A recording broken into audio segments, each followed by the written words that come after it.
ओम प्रकाश राजभर की इस चाल से लोग नहीं थे वाकिफ। राजभर ने कुछ दिखाया और कुछ और ही कर दिखाया। अखिलेश से मुलाकात के बाद राजभर के समर्थक दिखे खुश। समर्थक बोले देर से आए लेकिन अब दुरुस्त आए। सीटों को लेकर इस फॉर्मूले पर बन सकती है सहमति। प्रदेश की सियासत में 27 अक्टूबर का दिन अब है खास। 27 अक्टूबर को ही अखिलेश यादव कर सकते हैं मऊ में रैली। ओम प्रकाश राजभर के साथ अखिलेश कर सकते हैं मंच साझा। देखिए दोनों के साझा कार्यक्रम से क्या होगा सियासी असर। देखिए सियासी बोतल से कौन सा जिन्न निकलेगा बाहर। जो कभी विरोधियों और बीजेपी ने न सोचा होगा और न जिस पर दिमाग लगाया होगा, आज यूपी की सियासत में वही देखने को मिला। जो घटनाक्रम आज सुर्खियों का सबब बन गया, वो घटनाक्रम कईयों के माथे पर बल डाल गया और कईयों की सियासी रणनीति को फेल कर दोबारा से माथापच्ची करने का तोहफा दे गया। अब कई सियासी दल माथा पीट रहे हैं और कई सियासी जानकारों का कहना है कि खासकर बीजेपी वाले तो सच में माथा ही पीट रहे हैं कि आखिर जो राजभर अब तक उनके साथ आने का संकेत दे रहे थे, वो अचानक से उनको इतनी बड़ी टक्कर और चोट देंगे, सोचा भी न था। ओम प्रकाश राजभर और अखिलेश यादव की मुलाकात के बाद तस्वीरों के सामने आने के बाद सियासी गलियारों में लगातार सनसनी का माहौल है और हर कोई जानना चाहता है कि मुलाकात के बाद अगर ओम प्रकाश राजभर इतने उत्साहित हैं तो इसका मतलब है कि अखिलेश यादव के साथ सीटों का बंटवारा भी हो गया होगा, और अगर सीटों का फॉर्मूला तैयार है तो फिर वो क्या है। इन तमाम सवालों को हम इस खबर में आपको बताएंगे। आप हमारे साथ लगातार बने रहिए। दरअसल यूपी चुनाव से पहले काफी लंबे समय से बीजेपी के खिलाफ मोर्चा खोलने वाले सुभाषपा अध्यक्ष ओम प्रकाश राजभर अब समाजवादी पार्टी के साथ आ गए हैं। समाजवादी पार्टी ने ट्वीट कर इसकी जानकारी दी। वहीं ओम प्रकाश राजभर ने भी ट्वीट कर इसका ऐलान किया। अखिलेश यादव से उनकी 1 घंटे तक बातचीत हुई है। इसके बाद उन्होंने प्रेस वार्ता करते हुए कहा कि बीजेपी ने सामाजिक न्याय की रिपोर्ट को कूड़े की टोकरी में डाल दिया है। उन्होंने कहा कि 27 अक्टूबर को मऊ जिले में होने वाली महापंचायत में अखिलेश यादव जी को आने का न्योता दिया है। भारतीय जनता पार्टी को सत्ता से खत्म करने के लिए हमारा उनका समझौता है।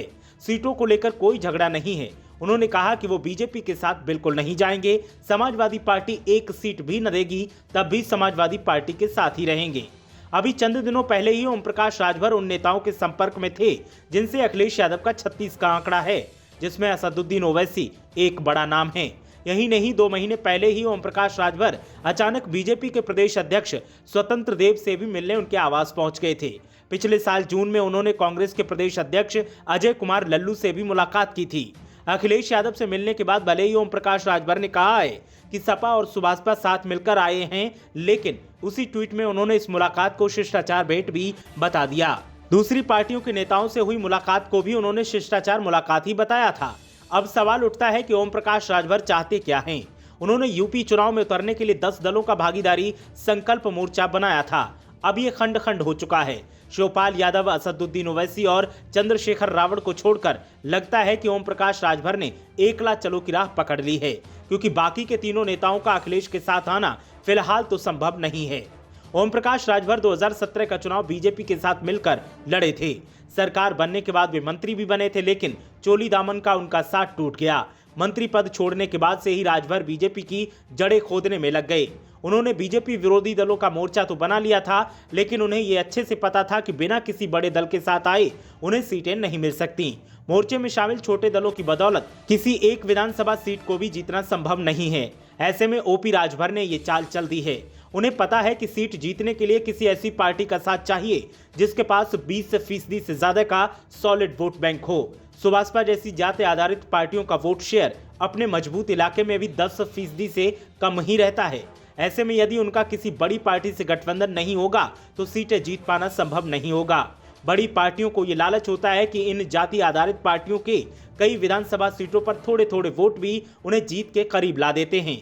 विधानसभा के चुनाव में तो हर सीट पर 1000 वोट भी मायने रखता है। इसीलिए अखिलेश यादव ने भी बार बार ये दोहराया कि वे छोटी पार्टियों से ही गठबंधन करेंगे। जाहिर है दोनों एक दूसरे की मजबूरी समझते हैं।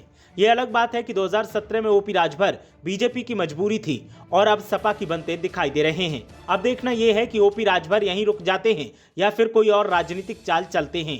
वहीं ओपी राजभर के समर्थकों का मानना है कि राजभर को अब ब्रेक लगाकर चुनाव पर फोकस करना चाहिए और सपा के अलावा किसी अन्य दल के साथ में कोई बात आगे नहीं बढ़ानी चाहिए। अब देखना यह है कि समर्थकों की बात को राजभर कितना गंभीरता से लेते हैं। ब्यूरो रिपोर्ट, मीडिया हलचल।